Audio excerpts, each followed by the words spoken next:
Psalm 51, verse 1. Forgiveness, February. Have mercy on me, O God, according to your steadfast love. According to your abundant mercy, blot out my transgressions. King David did not whisper those words casually.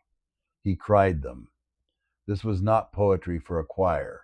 It was the broken plea of a man who had watched his own wheel come off. Sin has a way of loosening us slowly. One compromise, one hidden thought, one unconfessed failure. The nuts don't fall off all at once.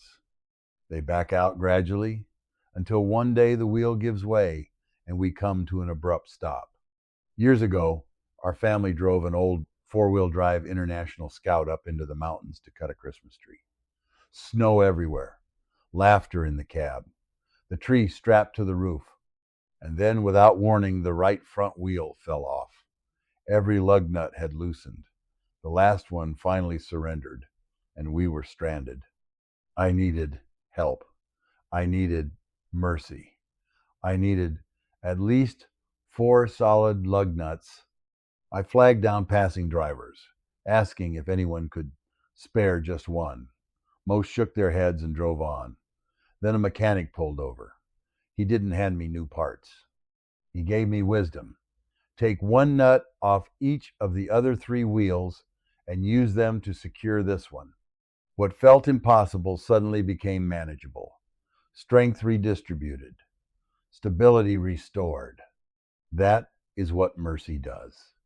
When David cried out in Psalm 51, he did not appeal to his past victories or his position as king. He appealed to God's steadfast love, his covenant loyalty, his abundant mercy.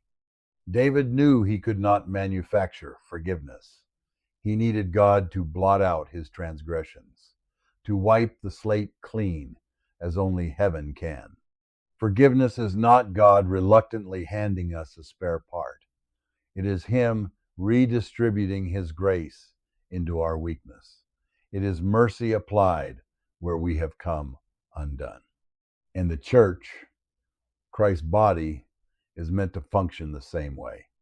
In the early community of believers, they bore one another's burdens. They forgave as they had been forgiven. When one stumbled, others strengthened. When one's wheel wobbled, others shared what they had. Perhaps today someone near you is running on 3 lug nuts and doesn't even know it.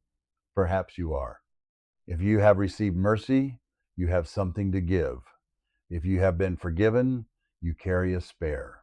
Compassion costs you something, but withholding it may cost someone else everything.